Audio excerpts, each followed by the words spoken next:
Mesdames, Messieurs, bonsoir. L'administration française n'aime pas les anciens malades. En dépit des garanties médicales, elle refuse souvent de titulariser, par exemple, des anciens cancéreux.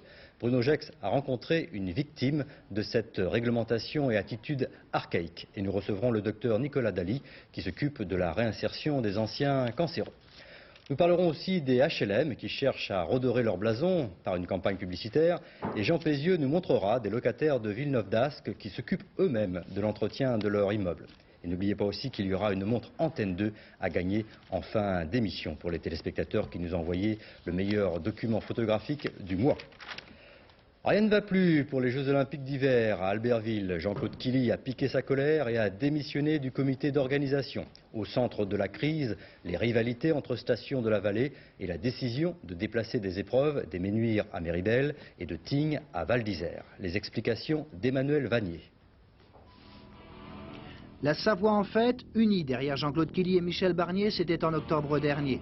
Albertville venait d'être sélectionné pour organiser les Jeux Olympiques d'hiver avec toutes les stations savoyardes.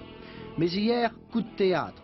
Tignes, les Menuires et les Arcs sont évincés de l'organisation des Jeux, c'est Killy lui-même qui l'annonce. Motif, il faut regrouper les sites olympiques à la demande du Comité international olympique afin d'éviter de trop grands déplacements aux athlètes. La chaîne de télévision américaine qui a acheté l'exclusivité des images le réclame également pour diminuer le coût des retransmissions. Dans les 3 stations concernées, la colère gronde, le consensus savoyard semble avoir vécu. Alors ce matin, Jean-Claude Killy démissionne de ses fonctions de président du comité d'organisation. Une démission qui surprend tout le monde, notamment le président du comité international olympique, M. Samaranch. Il vient de demander à Jean-Claude Killy de revenir sur cette décision. Mais cet après-midi, à Chambéry, en présence des élus savoyards, Jean-Claude Killy a affirmé que sa décision était irrévocable. Oui, Jacques Chirac lui-même a regretté la démission de Jean-Claude Killy. Mobilisation de tous les ministres autour de Jacques Chirac pour arrêter le plan d'action gouvernemental pour l'année 87. Les 42 ministres ont planché sur près de 80 projets.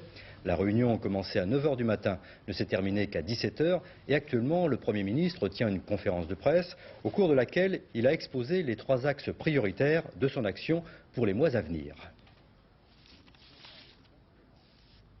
Premier impératif, poursuivre avec sagesse, ténacité et détermination le renforcement de la modernisation de notre économie pour préparer l'avenir.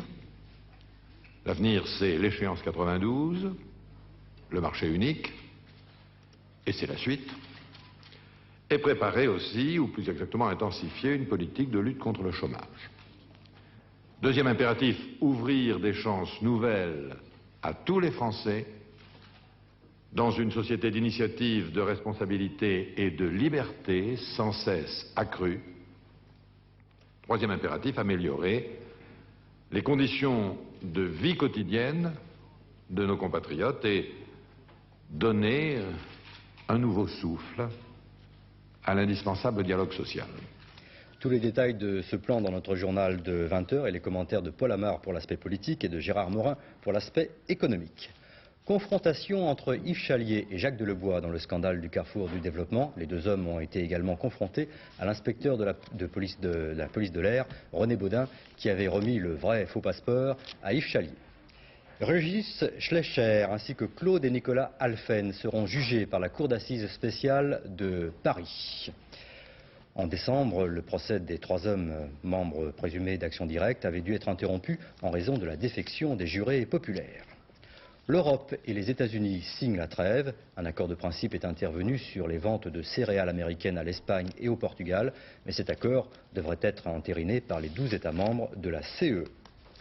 Si l'envie vous prenait de passer en avion sous la tour Eiffel, faut pas confondre, sachez qu'il vous en coûtera 6 mois de prison. C'est la peine qui a été infligée par le tribunal correctionnel de Paris à un pilote américain, Robert Moriarty, qui s'était livré à cette acrobatie en 1984. Vous le voyez sur ces images, c'est sous la tour Eiffel et c'est sur les images. Un autre pilote du LM, Gérard Danse, qui a effectué le même exercice le 6 novembre dernier, a écopé de 3 200 francs d'amende et de 3 ans d'interdiction de pilotage. Enfin, encore un procès et une affaire de consommation relativement inhabituelle. Le tribunal de Mulhouse a en effet eu à juger un chirurgien italien pour escroquerie et publicité mensongère. Ce chirurgien promettait de rallonger les verges trop courtes. 6 patients qui sont passés dans ses mains ne sont pas satisfaits du résultat, car la longueur du traitement n'est pas allée de pair avec le bon fonctionnement du mécanisme. J'espère que vous m'avez suivi. À propos, Catherine Sellac, si on parlait des femmes. Oui, des femmes, et plus particulièrement celles qui veulent devenir mères. En effet, 10% des femmes sont stériles et pour certaines, l'origine est hormonale. Un grand espoir s'ouvre à elles grâce à la mise en place d'une chaîne de solidarité entre femmes enceintes et femmes stériles. En effet, pendant la grossesse, les femmes sécrètent l'hormone HCG qui a pour caractéristique de déclencher l'ovulation lorsque celle-ci ne se fait pas spontanément et ainsi augmente les chances de fertilité. L'association Bienvenue Bébé met en place à partir d'aujourd'hui un numéro vert. Il s'agit du 48 09 02 10 et ce numéro gratuit va permettre aux femmes enceintes de 7 à 13 semaines de participer à cette campagne en proposant leurs urines qui contient cette précieuse hormone. L'association s'engage à passer à leur domicile 2 fois par semaine et assure le transport donc des prélèvements. Ce don peut permettre à 6 femmes stériles sur 10 de réussir à avoir un enfant. Pour le moment, cette campagne unique en France se limite à Paris, la région parisienne, le Nord-Pas-de-Calais et la Normandie. Et si on continuait à parler des femmes, notamment des femmes qui sont favorables, je crois, au travail.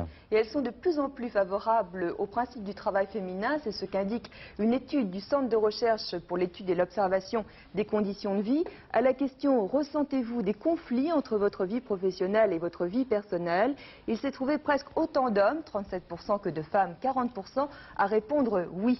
L'enquête révèle que les opinions des hommes et des femmes sur leur mode de vie sont très voisines. Malgré tout, elles sont plus nombreuses à craindre une maladie grave, 56% contre 53% pour les hommes. Et puis comme nous parlons du travail féminin, c'est aussi l'objet d'un guide que je voudrais vous présenter, permettant aux femmes de surmonter leurs difficultés en leur donnant une méthode pour rechercher efficacement un emploi ou pour créer également leur propre entreprise en exploitant au mieux donc tous leurs atouts et en utilisant toutes les ressources disponibles autour d'elles. C'est un outil très pratique que l'on peut obtenir en écrivant au Centre national d'information sur les droits des femmes, 7 rue du Jura, Paris, dans le 13e arrondissement. Le numéro de téléphone, vous le voyez sur votre écran, c'est le 43 31 12 34. D'autres informations pratiques et cette fois-ci, il s'agit du vin. Oui, sachez que dorénavant, le nucléaire peut détecter les vins trafiqués. Et oui, depuis quelques semaines, 34 pays, dont la France, ont adopté un procédé de détection des altérations du vin.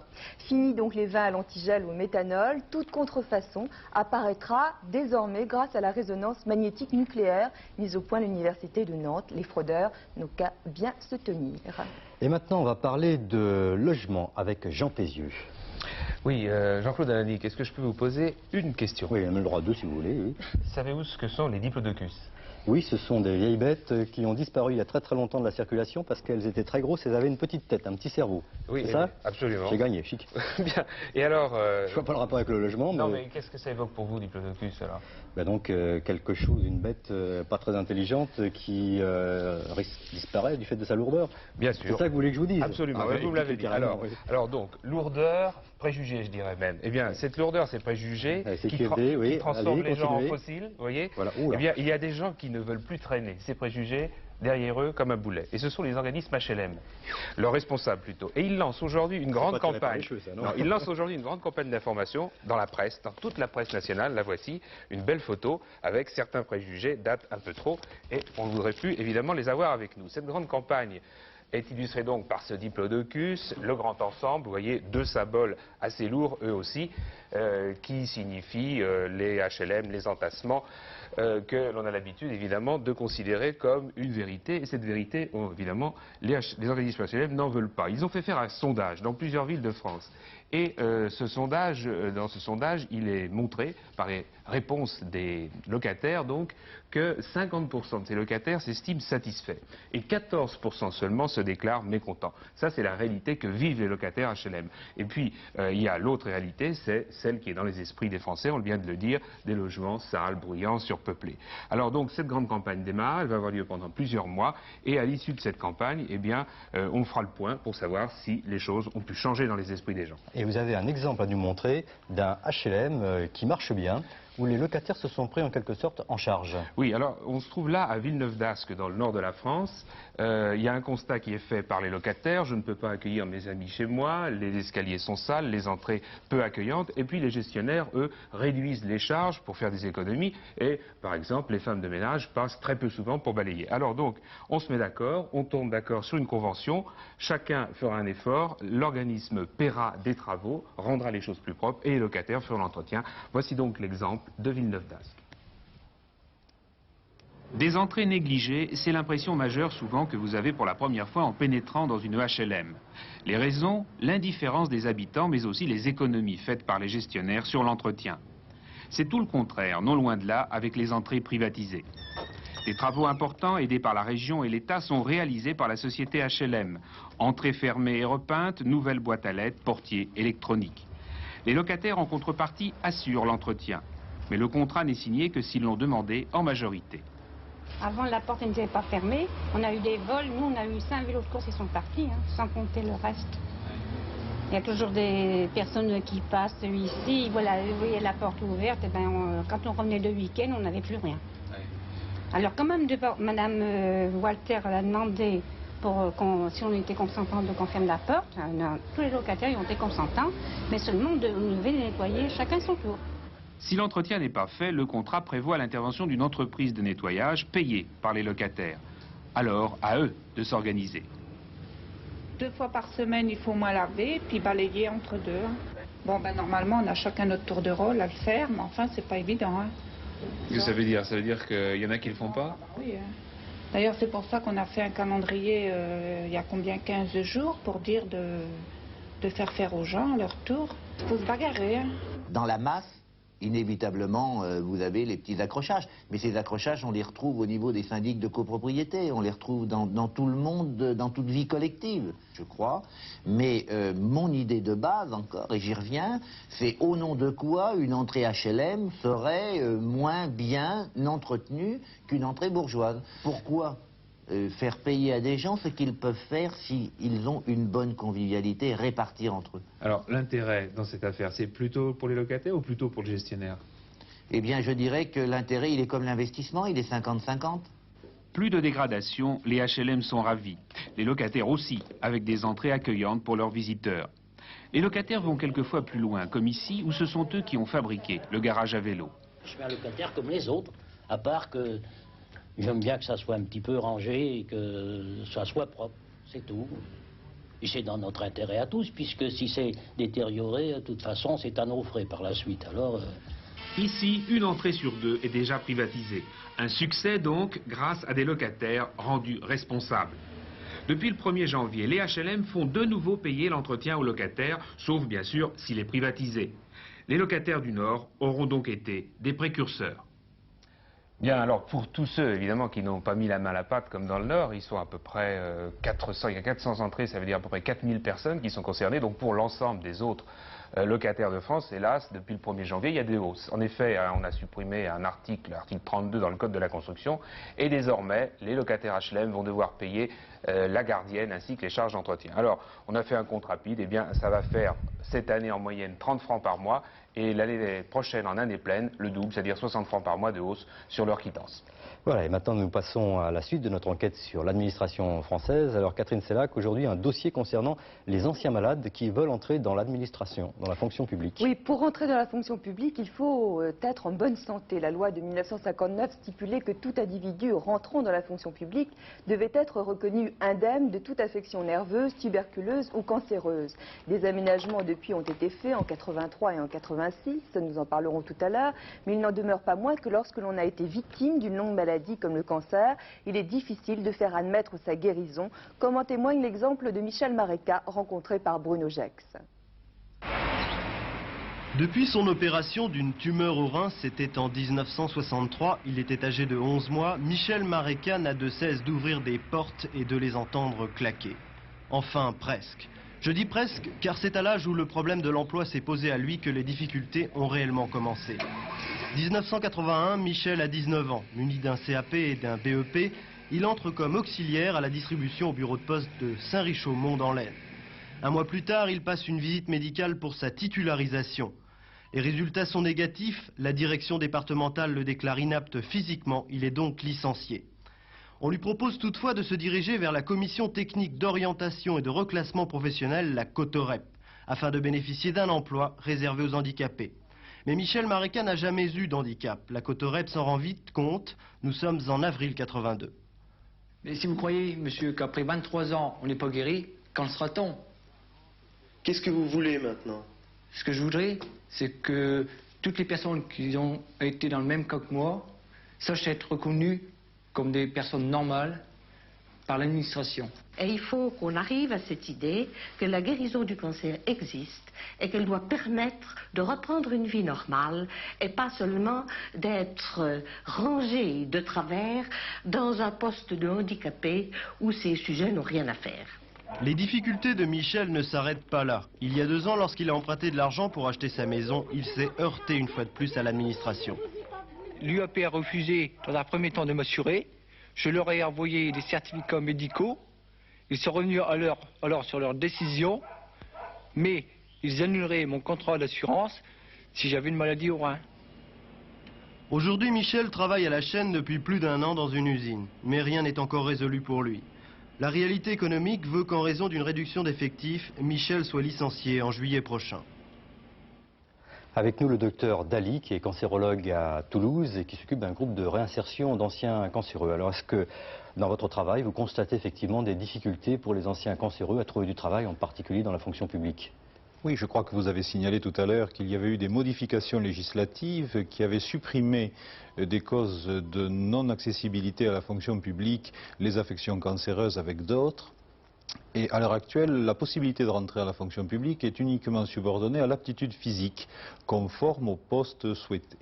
Il est certain que c'est une excellente disposition, encore faut-il veiller à ce qu'elle soit appliquée de façon complète et de façon correcte, c'est-à-dire qu'un passé de traitement pour cancer ne fasse pas que l'appréciation objective de l'état physique soit éventuellement modifiée et que l'on écarte de la fonction publique des malades parfaitement guéris, comme l'a dit le docteur Chesgut. On peut donc considérer que quelqu'un qui est guéri, qui a eu le cancer, est effectivement guéri.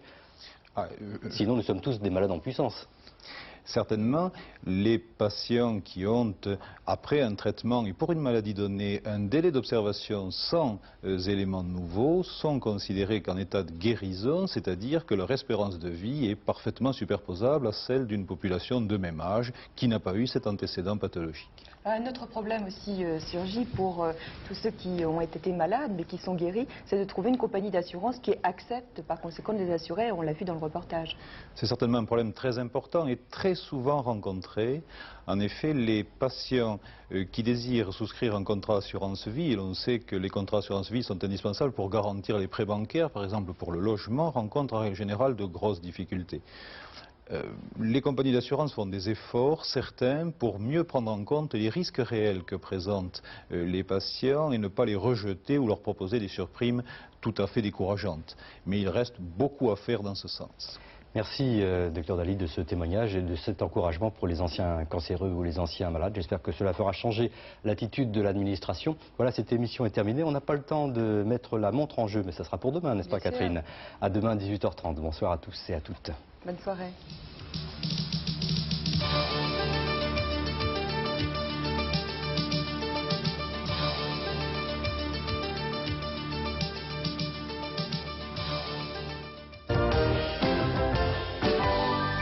Quel est, à votre avis, le problème le plus important dans le... Présenté par Bernard Rapp. Et puis, bien sûr, Jeux Boursiers seront également au rendez-vous.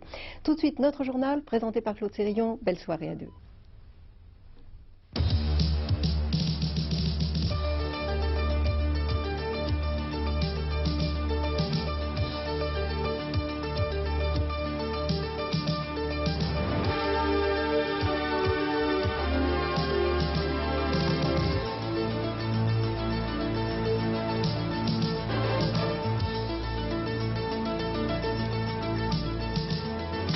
Jean-Claude Killy démissionne de la présidence du comité d'organisation des Jeux Olympiques de 1992 à Albertville. Jean-Claude Killy sera en direct dans cette édition. Conférence de presse de Jacques Chirac. Le Premier ministre définit 3 impératifs: modernisation et lutte contre le chômage, ouvrir des chances nouvelles à tous les Français, dialogue social. Confrontation dans l'affaire du Carrefour du Développement entre Yves Chalier, le principal accusé, et le contrôleur général de la police, Jacques Delebois.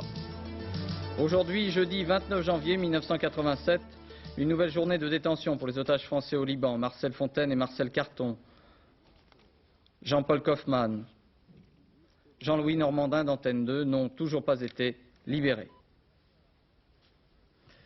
Bonsoir. Jean-Claude Killy renonce. Il ne veut plus assumer la présidence du comité d'organisation des Jeux Olympiques d'Albertville en 1992. Jean-Claude Killy nous donnera ses explications dans quelques minutes en direct de Genève. À l'origine de cette décision, un conflit né au Ménuire. La dispersion des sites où doivent se tenir les différentes épreuves olympiques était remise en question. Et pourtant, dès l'annonce au mois d'octobre du choix de la Savoie comme lieu olympique, ce problème avait été posé. Explication, Patrick Chen.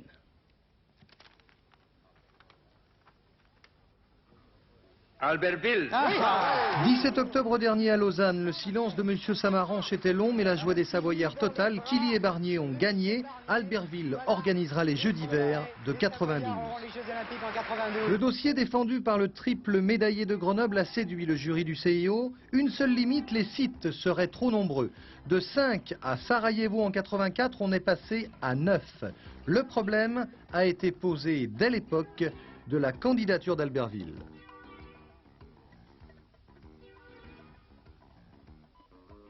Nous avons discuté la chose déjà avec Jean-Claude Killy et l'avons prié de vraiment faire le nécessaire pour avoir une concentration sur quelques lieux, parce que comme le programme l'était avant Lausanne, il y avait trop de stations, et même devant le comité international olympique, nous on a posé la question, est-ce qu'il y a officiellement une possibilité d'une concentration, et là le comité présent nous a garanti qu'il y aura une concentration. Dans l'euphorie du succès, le problème avait été gommé. Aujourd'hui, il fallait trancher. Jean-Claude Killy a éliminé Tignes, les Ménuires et les Arcs pour provoquer la crise qui a débouché aujourd'hui sur sa démission. À Chambéry, aujourd'hui, une réunion rassemblait Jean-Claude Killy, le président du Conseil général de la Savoie, Michel Barnier, et des élus des différentes communes intéressées. Des centaines de personnes sont venues manifester pour défendre les Ménuires et Val Thorens, s'estimant trahis. Voyez le reportage de Gilles Cosanet et de Claude Sicard. Après l'euphorie de la victoire, la Savoie découvre le réalisme économique. 2 stations, les Ménuires et Tignes, écartées du dispositif des Jeux de 1992, et cela suffit à provoquer un réflexe d'autodéfense dont Jean-Claude Killy est la première victime. La nécessité de resserrer les sites olympiques s'oppose en effet aux impératifs commerciaux des stations écartées. C'est vrai qu'on vit cela et on doit tenir compte de ce que l'on a. En plus de ça, on a la plus belle descente du monde. On a les 2 seuls championnats olympiques. Merde, c'est normal qu'on les fasse chez nous. Résultat, Killy démissionne et c'est la crise. Un scénario brutal et inattendu que Jean-Claude Killy confirme à la réunion des maires et du comité d'organisation cet après-midi à Chambéry. Je maintiens ma décision et que je démissionne donc de mon poste éphémère de président du COJO. J'avais une certaine vision des Jeux Olympiques qui était peut-être un peu euphorique, qui était destinée à organiser des Jeux pour les sportifs et pour les athlètes dans une rigueur économique rigoureuse, et apparemment ça ne semble pas possible. À Michel Barnier, le député de la Savoie, d'essayer maintenant de recoller les morceaux. J'assumerai personnellement la présidence du comité d'organisation provisoire des Jeux Olympiques d'Albertville et de la Savoie pour 1992. Je vous remercie. Question à Jean-Claude Killy dans quelques instants en direct de Genève. Mais l'événement politique de cette journée était la conférence de presse tenue par Jacques Chirac. Jacques Chirac qui a d'ailleurs regretté la démission de Jean-Claude Killy. Avant de tenir cette conférence de presse, le Premier ministre avait convié l'ensemble du gouvernement à une sorte de séminaire destiné à fixer les orientations gouvernementales pour les prochains mois. 41 ministres et secrétaires d'État participaient à cette réunion de travail. Nous allons maintenant évoquer en détail les points essentiels de cette conférence de presse et les commentaires qu'elle peut susciter. On retiendra cependant dans la déclaration liminaire du chef du gouvernement les 3 impératifs qu'il entend fixer pour 87. Renforcer la modernisation de l'économie avec sagesse, ténacité et modération. Ce sont les mots du Premier ministre. Et puis poursuivre la lutte contre l'inflation et surtout le chômage. Deuxième impératif, ouvrir des chances nouvelles à tous les Français. M. Chirac a évoqué la nécessité d'une vie associative importante. Enfin, Jacques Chirac a insisté sur l'indispensable dialogue social. Chacun sait que la politique contractuelle, essentielle dans une démocratie et dans un pays à technologie avancée, rencontre des difficultés depuis un certain temps, malgré les efforts de l'État, des syndicats, des organisations d'employeurs. Et son affaiblissement est à terme une menace pour l'équilibre social du pays. C'est pourquoi, dans les prochaines semaines, je vais recevoir les organisations syndicales et les organisations d'employeurs pour recueillir toutes leurs propositions et suggestions pour un renouveau du dialogue social et surtout pour un nouvel élan à la politique contractuelle. Alors, Gérard Morin, participation, vie associative, le sort des personnes marginalisées, le sort des jeunes chômeurs. Il y avait un ton, je dirais, très social dans la déclaration du Premier ministre. Effectivement, car Jacques Chirac a tenu compte de ce qu'il appelle les turbulences récentes. Il ne change pas sa politique économique, mais les mots pour le dire ne sont pas les mêmes. Le Premier ministre insiste sur le social aujourd'hui, comme jamais il ne l'avait fait depuis 10 mois. Plusieurs projets de loi à caractère social seront présentés à la session de printemps du Parlement, sur le temps de travail, sur l'apprentissage ou le travail des handicapés. Le Premier ministre a encore annoncé des mesures en faveur des chômeurs âgés ou en fin de droit. Récemment, la France a été marquée par des grèves dans le secteur public. À ce sujet, Jacques Chirac recevra les dirigeants des grandes entreprises publiques, car il y a là un problème de dialogue social. Par ailleurs, il veut étendre la participation aux salariés de ces entreprises publiques et de l'administration. Et ces derniers temps, les syndicats de salariés soulignaient la pauvreté de la politique contractuelle. Jacques Chirac leur promet de la concertation sur beaucoup de sujets et il les recevra prochainement, il recevra les partenaires sociaux. Pour les mois qui viennent, le ministre du Travail, Philippe Séguin, aura donc beaucoup de pain sur la planche, car c'est par lui que passe l'ambition du Premier ministre, retrouver un consensus social minimum qui a été mis à mal ces derniers temps. Et puis confirmation des objectifs gouvernementaux, baisse de la pression fiscale et maintien de 2% de hausse des prix pour 1987. Interrogé sur la cohabitation ou la coexistence par Paul Amar pour Antenne 2, Jacques Chirac s'est montré serein, cela ira à son terme. Claire n'est pas mon idéal politique. C'est clair. Elle est dans la nature des choses raisonnables. Il y a un président de la République, il est élu pour 7 ans. Il aurait pu prendre telle ou telle initiative pour changer le cours des choses. Il ne nous appartenait pas, dans l'esprit de nos institutions, de contester une légitimité qui lui a été donnée par 7 ans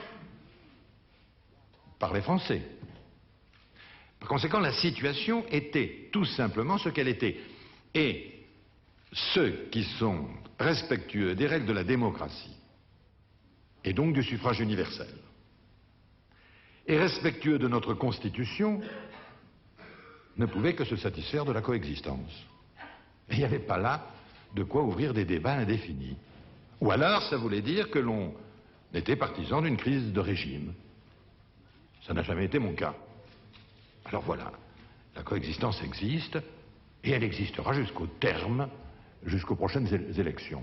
Tout ce que je souhaite, et d'ailleurs ce que je pense, c'est que lors des prochaines élections, il y aura confirmation par les Français de leur vote de mars dernier, un président de la République issu de l'actuelle majorité, et par voie de conséquence, un terme mis à une expérience de coexistence dont on s'apercevra alors qu'elle n'aura pas eu que des effets négatifs.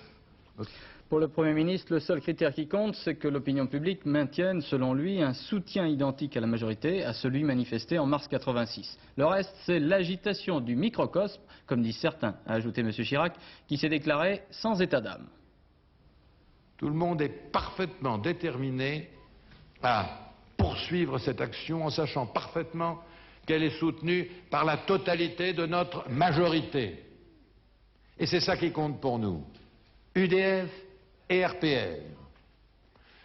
Alors parfois, les uns ou les autres essayent, c'est vrai, d'engager des actions pour tenter de déstabiliser le gouvernement. Parfois en donnant des coups réguliers. Parfois, les uns ou les autres portent des jugements excessifs sur l'action gouvernementale. Cela peut venir de l'opposition. Cela peut, et c'est son rôle, cela peut venir parfois du chef de l'État. Et à ce moment-là, j'ai l'occasion de lui exprimer mon étonnement. Cela peut venir de tel ou tel représentant de l'opposition, de la majorité, je veux dire, et cela est normal de la part de ceux qui n'assument pas les responsabilités. Mais cela ne changera pas notre action. Et cela n'entamera en aucun cas, je vous le dis, notre confiance. Question rouge, Paul. Cette déclaration marque un tournant, un changement? Eh bien, réponse blanche, oui, même si le Premier ministre refuse ce terme. Et la similitude est d'ailleurs curieuse. Cette conférence de presse fait penser à celle que le chef de l'État avait tenue au début de son septennat. Les sondages n'étaient pas bons, le pays était morose, il avait une indigestion de réforme. Et François Mitterrand, conscient des difficultés, avait eu cette formule: il est temps pour nous de quitter la montagne pour la plaine. Aujourd'hui, même climat, même contexte et même attitude de la part de Jacques Chirac. Le Premier ministre n'a pas utilisé la même phrase, mais il s'en inspire. Fini la longue marche vers les sommets, vers le paradis promis. On redescend. Et c'est une autre marche qui commence. À la révolution culturelle des premiers mois succède une autre démarche pragmatique. Toutes les mesures annoncées cet après-midi, tous les projets de loi, Jacques Chirac n'a pas dit réforme, n'ont qu'un seul but: améliorer la vie quotidienne des Français, trouver un emploi à ceux qui n'en ont pas, former les jeunes et surtout dialoguer. Un mot magique que tous les ténors politiques emploient aujourd'hui, tout simplement parce qu'ils ont compris que le temps des réformes imposées, des mesures directives, est, semble-t-il, révolu. La campagne présidentielle se fera sur ce thème. C'est d'ailleurs la partition que Raymond Barre joue déjà depuis quelques semaines. À en croire les sondages, il a pris une longueur d'avance. Jacques Chirac tente désormais de le rattraper. La course dans la plaine commence à peine. À propos des discussions entre la France et l'Iran, le Premier ministre a indiqué que les dernières qui s'étaient déroulées à Téhéran s'étaient soldées par un échec, ajoutant que la négociation extraordinairement complexe porte sur un seul point, le contentieux financier. Depuis que le problème de la présence sur le sol français d'opposants au régime iranien est réglé, les discussions se poursuivent. Le Premier ministre a été également plusieurs fois interrogé sur ce que l'on appelle les affaires, plus précisément celle du carrefour du développement. Le principal inculpé est l'ancien chef de cabinet du ministre socialiste Christian Nucci, Yves Chalier. Mais M. Chirac a tenu à dire qu'il faisait toute confiance à son ministre de l'Intérieur, Charles Pasqua, mis en cause à plusieurs reprises dans la délivrance d'un vrai faux passeport ayant permis à Yves Chalier de s'enfuir. Question posée par Alain Rolla du Monde. Le ministre de l'Intérieur que vous avez cité a dit ce qu'il avait à en dire. Je sais qu'il a dit ce qu'il devait dire, je lui fais toute confiance et je puis vous dire que ça me laisse dans un état de sérénité parfait et que ça ne peut en aucun cas m'empêcher de faire quoi que ce soit. Trouvez-vous donc banal ou mineur le fait qu'au ministère de l'Intérieur, on ait un jour délivré un vrai faux passeport à quelqu'un qui a été recherché par la justice afin de l'aider à se réfugier à l'étranger pour se mettre à l'abri des poursuites de celle-ci? Vous en avez la preuve? Il semble que le juge d'instruction l'ait. Il semble. Attends, la justice est saisie, cher monsieur. Ne préjugez pas. C'est un peu facile.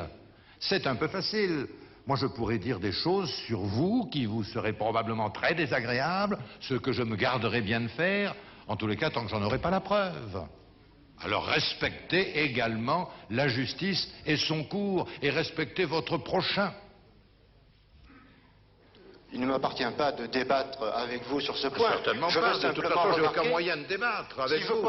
Si je pose la question, c'est parce que cette question elle-même a été posée par un juge d'instruction à un ministre. Comment le savez-vous? Mais comment le savez-vous? Il y a en France le secret de l'instruction. C'est pas parce que quelques journaux mènent des campagnes de diffamation à des fins politiques de déstabilisation qu'il faut automatiquement prendre ce qu'ils disent pour argent comptant. À l'invitation de la rédaction d'Antenne 2, 5 élus parlementaires ont écouté cette conférence de presse de Jacques Chirac. Messieurs Raoult du RPR, Sapin du Parti Socialiste, Bayrou de l'UDF, Maigret du Front National et Guesso du Parti Communiste ont ensuite confié à Jean-Michel Mercurol leur réaction. 5 députés devant l'écran, les 5 tendances de l'échiquier parlementaire, tous assidus à l'écoute du Premier ministre. Côte à côte, Jean-Claude Guesso, le communiste, Michel Sapin, le socialiste, l'UDF François Bayrou, le RPR Éric Raoult, Bruno Maigret enfin du Front National. La question d'un deuxième souffle ou d'un tournant du gouvernement ne les laissera pas indifférents. S'agissant de... C'est une spirale descendante. Du social, avant, on parlait libéralisme économique. avec toute notre foi. Il y a bien un tournant. Et nous avons même interrompu un processus de destruction. On a trouvé une formule de compromis, il y a des étapes.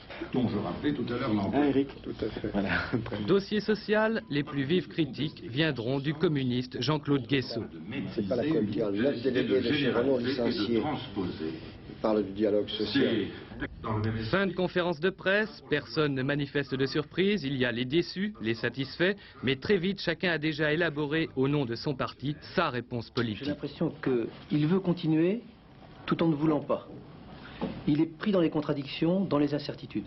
Pour employer une image, je dirais que la voiture gouvernementale est embourbée et que pour en sortir, il appuie à la fois sur le frein et sur l'accélérateur.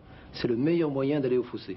Je crois que le Premier ministre a montré qu'il réaffirmait une volonté, qu'il traçait un chemin et aussi qu'il était optimiste. Je ne suis pas d'accord avec ce qu'a dit tout à l'heure mon ami Michel Sapin. Il est au volant et en plus il a les mains dans le cambouis parce qu'il faut que la voiture avance. Alors je crois qu'il tient bon et puis bon vent. Je crois que le Premier ministre a confirmé qu'il voulait poursuivre la même politique, pas de tournant, il a dit à plusieurs reprises, c'est-à-dire une politique qui heurte profondément les intérêts du pays, de la jeunesse, des travailleurs, des cheminots, des salariés de la fonction publique, des salariés du privé. En fait, elle tourne le dos aux atouts de la France, à la mise en valeur de notre potentiel, et elle ne serve que les intérêts de quelques-uns. Je crois que c'est clair qu'il faut dire la vérité. Il y a une nouvelle étape de l'action gouvernementale. Cette étape est une étape plus modérée. Cette étape va se centrer autour du fait que le gouvernement, visiblement, a décidé de montrer qu'il ne jouait pas certains Français contre d'autres, mais qu'il était le gouvernement de tous les Français.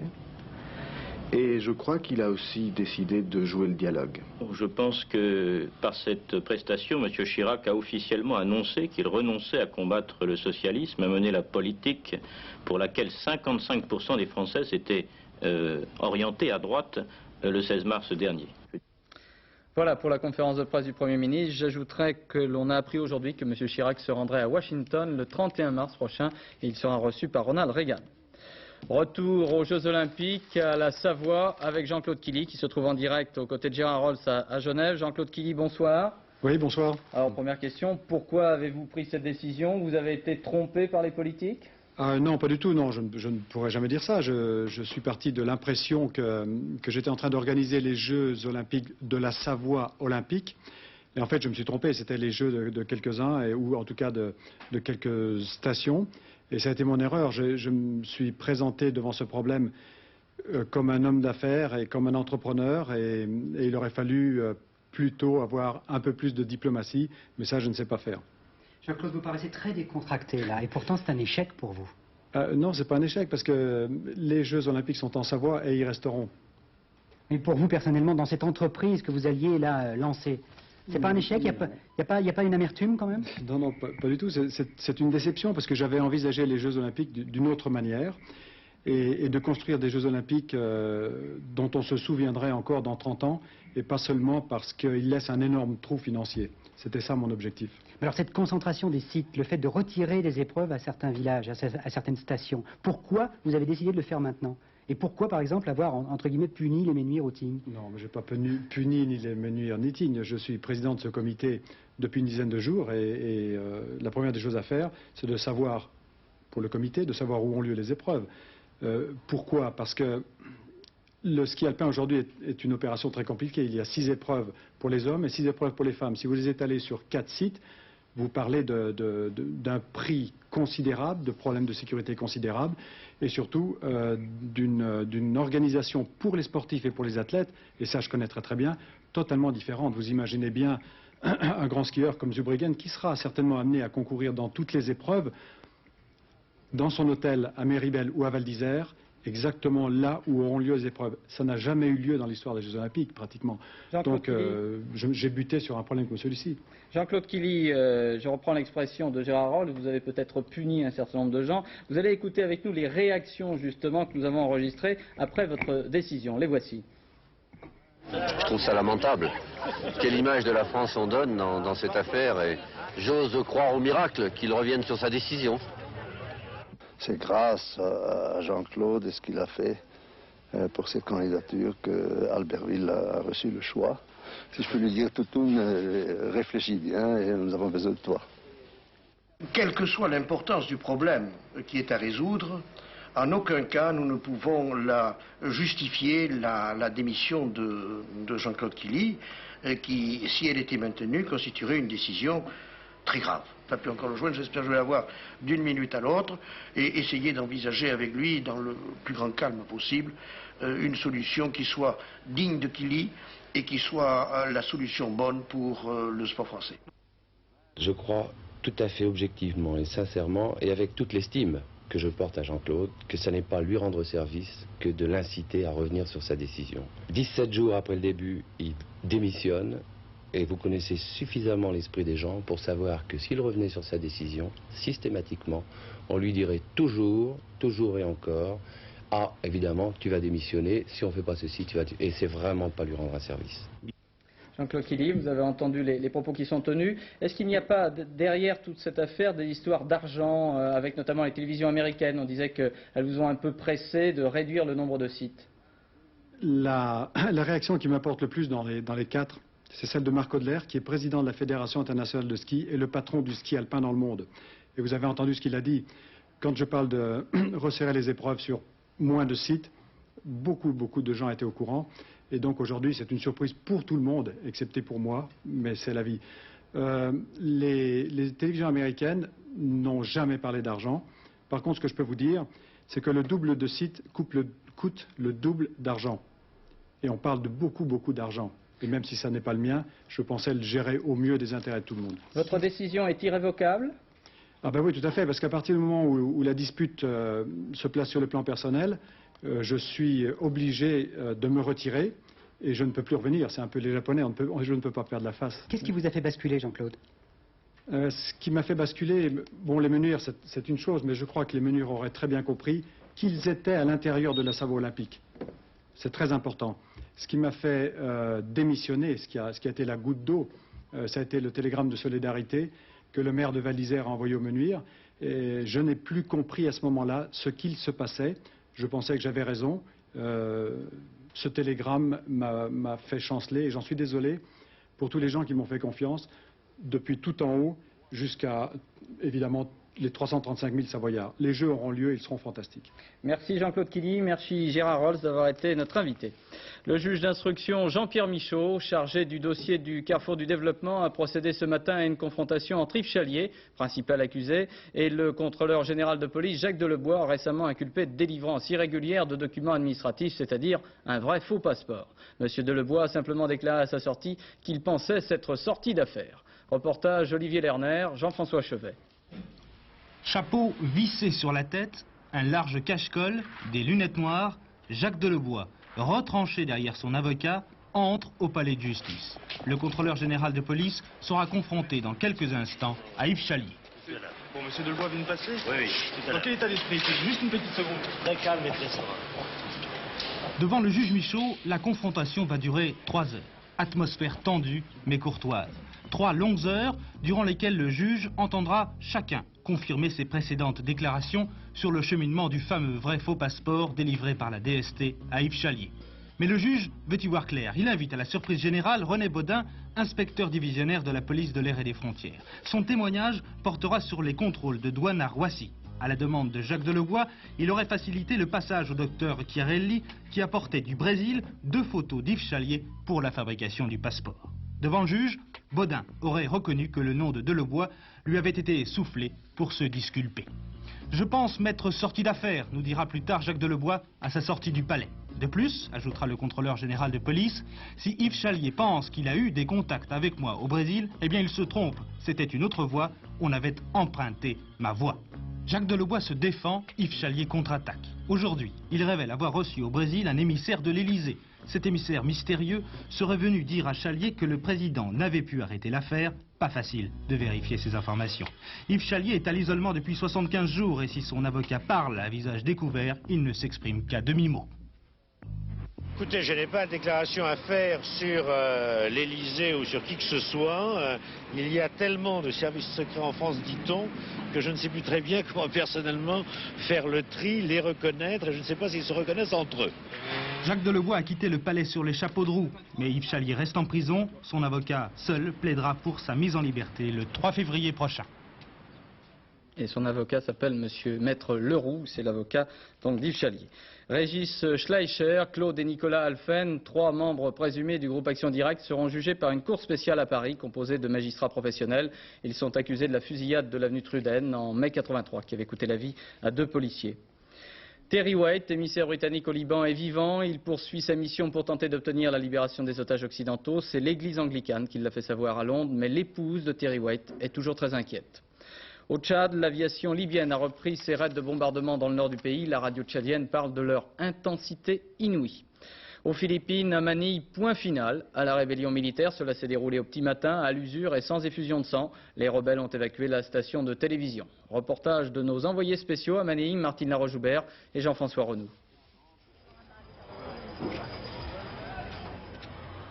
Ce matin, les rues à nouveau dégagées par l'armée, les partisans de Marcos, ceux qui soutiennent les soldats rebelles, se pressent aux alentours de la chaîne 7.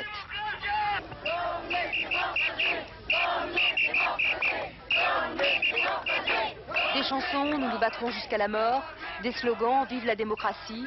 Les loyalistes pro-Marcos semblent deviner que l'issue est proche. Encore quelques gaz lacrymogènes, encore quelques rumeurs. Marcos aurait quitté Hawaï en avion, rumeur démentie. Et enfin, c'est le départ des rebelles de la chaîne 7.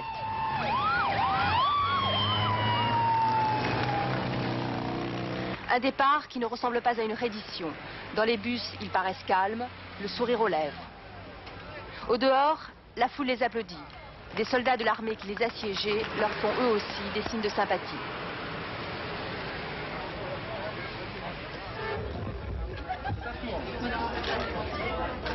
Nous sommes maintenant à l'intérieur de la chaîne 7. Alors, est-ce la fin d'une rébellion ou bien le début d'une déstabilisation politique? Tout dépend des sanctions qui vont être prises ou pas contre les soldats rebelles. S'il n'y en a pas, Cory Aquino va perdre des points puisqu'elle les avait menacés de la cour martiale. En ce cas, c'est un véritable rapport de force qui s'engagerait entre la présidente et l'armée. Klaus Barbie, hospitalisé au centre hospitalier de Lyon cet après-midi. Son état de santé nécessite des examens, précise l'administration pénitentiaire. Klaus Barbie avait été confronté mardi dernier pendant 4 heures à l'intérieur de la prison Saint-Joseph de Lyon avec Madame Lise Lesèvre, ancienne résistante. Cette confrontation avait été autorisée par la Cour de cassation. Madame Lesèvre avait été arrêtée et torturée à Lyon. Elle avait reconnu Klaus Barbie en 1972 lors d'une émission de télévision comme étant son tortionnaire. Voici son témoignage recueilli par Françoise Champet et Jean-Jacques Le Garec. Lise Lesèvre a aujourd'hui 86 ans. Ancienne résistante du réseau Combat, elle a été arrêtée le 13 mars 1944 à Lyon. Son fils et son mari, eux aussi arrêtés puis déportés en Allemagne, sont morts tous les deux dans un camp de concentration. Il y a 2 jours, Madame Lesèvre, partie civile, a été confrontée à Klaus Barbie durant 4 heures. 4 heures pour empêcher l'oubli. J'ai vu Barbie l'autre jour pour la première fois sans sa schlag. Il ne quittait pas sa schlag et quand il n'avait pas quelqu'un à frapper, il frappait ses bottes. Et toujours aussi répugnant. Enfin, moi j'ai gardé ce sentiment de... Mais là, même à la rencontre, j'ai eu ce sentiment de... À la confrontation, j'ai eu ce sentiment de répulsion. Donc pour vous, il n'y a aucun doute? Il n'y a aucun doute. Je lui ai fait répéter 3 fois pour qu'on le sache bien. Je ne connais pas cette dame.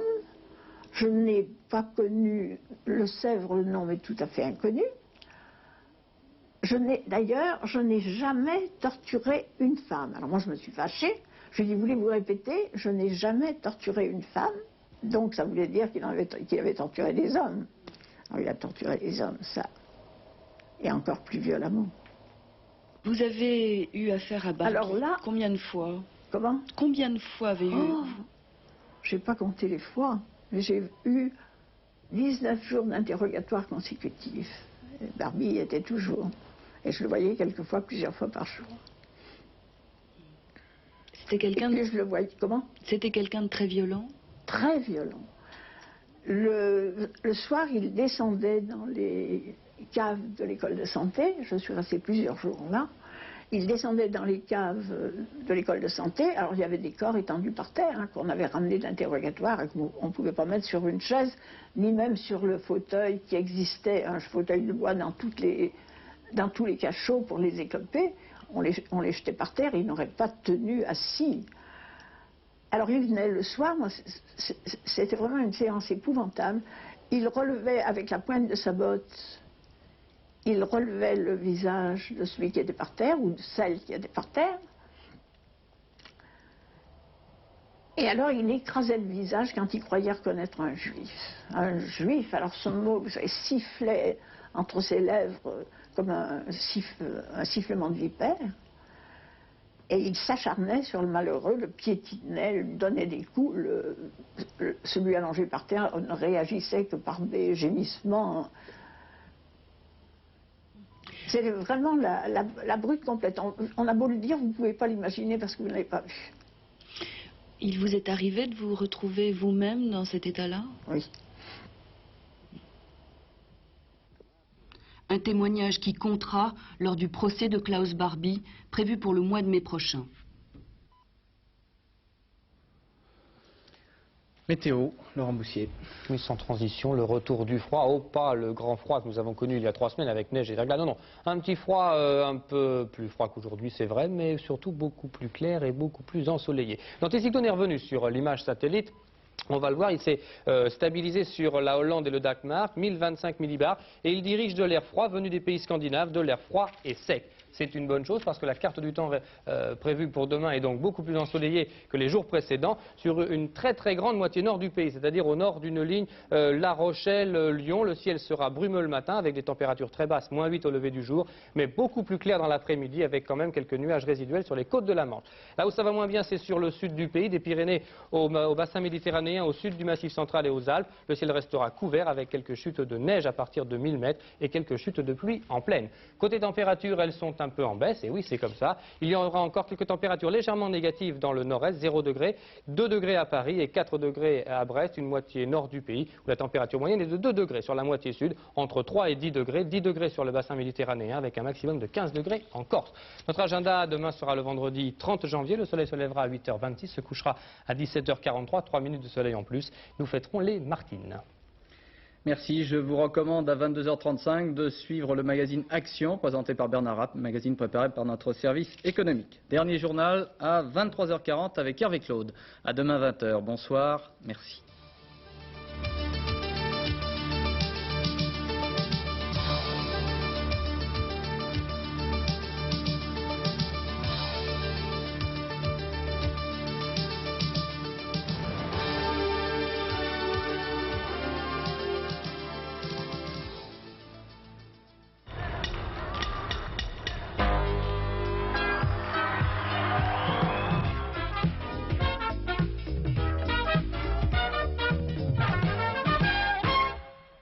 La loi Méhaignerie sur le logement est entrée en application à la fin de l'année dernière. Elle s'applique immédiatement à tous les nouveaux contrats de location. La durée minimum du bail est désormais de 3 ans. Le prix du loyer initial est libre. Il sera libre également au moment du renouvellement du bail. Seules seront réglementées les hausses en cours de contrat. À noter enfin, à l'échéance du bail, le propriétaire pourra donner congé au locataire sans avoir à le motiver. Restent les contrats conclus avant l'entrée en application de cette loi et qui concernent donc toutes les personnes qui occupent un logement dont le bail a été signé avant le 27 décembre 86. La plupart des gens sont dans cette situation. Eh bien, dans ce cas, les dispositions de la loi Quillot restent en vigueur jusqu'au terme du contrat. Ensuite, pour le renouvellement du bail, ce sont les mesures transitoires prévues par la loi Méhaignerie qui s'appliqueront.